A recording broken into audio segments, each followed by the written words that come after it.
କାହିଁକି ସେ ମିଛ କଥା କହି ମତେ ଡରଉଛ ବୁଝିକି ବୁଝିପାରୁନି। ମୋ କଥା ତମେ ମିଛ ବୋଲି ଭାବୁଛ ନା? ମୁଁ କଣ କେବେ ମିଛ କହେ? ଠିକ ଅଛି ତମେ ଯଦି ସତ କୁହ ତାହେଲେ ଏଠି ଠିଆ ହେଇ ଖାଅ। ମୁଁ ସାଙ୍ଗେ ସାଙ୍ଗେ ଗଲି ସାପକୁ ଧରି। ନାଇଁ ନାଇଁ ନାଇଁ ନାଇଁ ନାଇଁ ମୁଁ ସେ ସାପକୁ ତମେ ଛାଡ଼ିବିନି। ତମେ ଗୋଟେ କାମ କର, ସ୍ନେହ ଭାଇଙ୍କୁ ଫୋନ କର, ସାପ ଧରିକି ନେଇଯିବେ। କଣ ହେଲା? ସ୍ନେକ୍ ହେଲ୍ପଲାଇନ୍ କି ମୁଁ ଫୋନ କରିବି, ସେମାନେ ଆସି ସାପ ଧରିବେ। ହସୁଛି କଣ? ହସ ବନ୍ଦ କର। ହସ କଥା କହିଲ, ହସବିନ୍ଧା କଲ, କାନ୍ଦିବି ନାଇଁ କଲ। କୋଉଠି ହସ କଥା କହିଲି? ଆଉ ସ୍ନେକ୍ ହେଲ୍ପଲାଇନ୍ କି ମୁଁ ଫୋନ କରିବି, ସେମାନେ ଆସି ସାପ ଧରିବେ।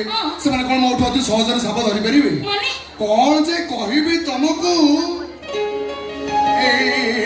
ମୋ ବାପା ମା କି ଘଡ଼ି ମୂଳିଆରେ ମୋ ନାଁ ଦେଇଥିଲେ କେଜାଣି ଶିବଶଙ୍କର।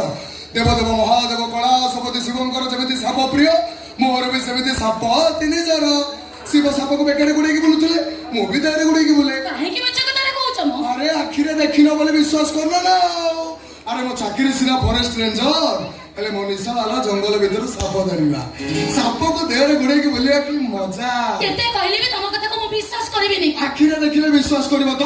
ଏଇଠି ଠିଆ ହେଇଥାଅ, ମୁଁ ଗଲିଆ ଭାଇ। ନାଇଁ ନାଇଁ ନାଇଁ ନାଇଁ ନାଇଁ ସେ ସାପ ପାଖକୁ ମୁଁ ଛାଡ଼ିବିନି। ଆରେ କାହିଁକି ଛାଡିବୁନି? ସାପ ସମସ୍ତଙ୍କର ଶତ୍ରୁ, ହେଲେ ସାପ ହଉଛି ତମ ସ୍ୱାମୀର ମିତ୍ର। ଯେତେ କହିଲେ ବି ସାପ ପାଖକୁ ମୁଁ ଛାଡ଼ିବିନି। କାହିଁ ଛାଡିବନି? ସାପ କଣ ତୋ ସ୍ୱାମୀ ଖାଇ ଯାଉଛି ନା କଣ? କଣ ଏମିତି କହୁଛୁ? ଦେଖିବ ଦେଖିବ ସାପ କାଢି ତ ମେଗି ଟିକେ ପକେଇବି।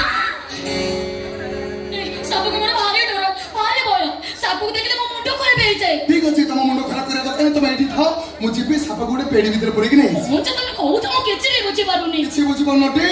ଏଇଠିକି ଆସ, ବୁଝେଇ ଦଉଛି ଆସ। ଆଚ୍ଛା ତମକୁ ଗୋଟେ ସତ କଥା କହିବି ନା ମିଛ କଥା କହିବି? ସତ କୁହ। ସତ କହିବି ତ? ଆଚ୍ଛା ରାଗିବନି ତ? ନା ମୁଁ ରାଗିବିନି କୁହ। କେବଳ ତମକୁ ଡରାଇବା ପାଇଁ ତମ ଘର ଭିତରେ ନେଇ ମୁଁ ସାପ ଛାଡିଦେଲି।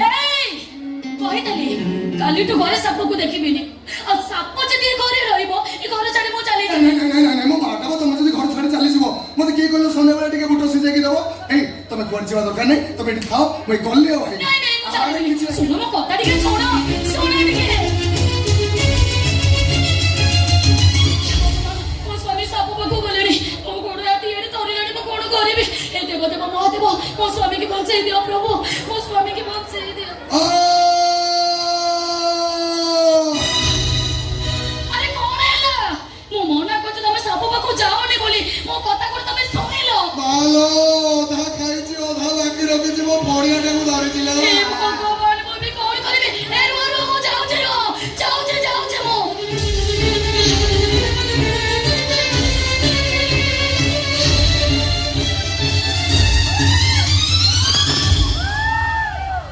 ମୁଁ ମିଛରେ ମରିଗଲି ସ୍ୱୀକାର କରିଦେଲା, କଣ ସତରେ ସାପ? ଏସବୁ ଅଲଗା କଥା ନୁହଁ।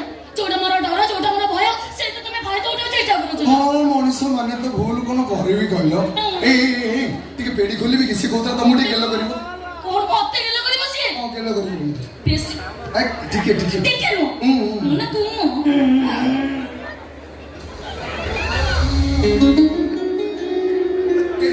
ସାପକୁ ସିନା ସତସତିକା ଦେଖିବନି, ଫୋନରେ ଟିକେ ଦେଖୁନା। ମୁଁ ଜମା ଦେଖିବିନି, ମତେ ଭାରି ଆରେ ଫୋନରେ ନ ଦେଖିଲେ ତମ ସ୍ୱାମୀର ପରାକ୍ରମ ବିଷୟ ଲୋକମାନଙ୍କୁ କେମିତି କହିବ କହିଲ? ତମ ସ୍ୱାମୀ କେମିତି ଜଙ୍ଗଲ ଭିତରକୁ ଯାଏ, କେତେ ପ୍ରକାର ସାପକୁ ଧରେ, ସାପକୁ ଦେହ ହାତରେ କେମିତି ଗୋଡେଇକି ବୁଲେ, ଲୋକମାନେ କେମିତି ଜାଣିବେ? ଛୋଟ ଛୁଆ ବି ଏମିତି ଡେଇଁକି ଯିବେନି, ଏମିତି କଣ ପଳଉଛି? ମତେ ଡର ଲାଗୁଛି। ଡର ଲାଗୁଛି ଯଦି ଗୋଟେ ଡେଉଁରି ଆଣିକି ଦେବି, କହିଲେ ଡର ଲାଗେ? କେମିତି ଦେଖି ମତେ କହିଲ ଟିକେ। ଏମିତି ଧରିବ, ହଁ। ଦି ହାତରେ ଧରିବ, ମୋ ଫୋନ ମାଗିଛି, ଏ ଧରିବ, ଟିଙ୍ଗ ଟିଙ୍ଗ ଟିଙ୍ଗ ଟିଙ୍ଗ। ମୁଁ ଦେଖିବି ଯେ ତମେ ମୋ ପାଖରେ ଥିବ। ଆରେ କୁଆଡେ ଯାଉନି, କଣ କରୁଛ?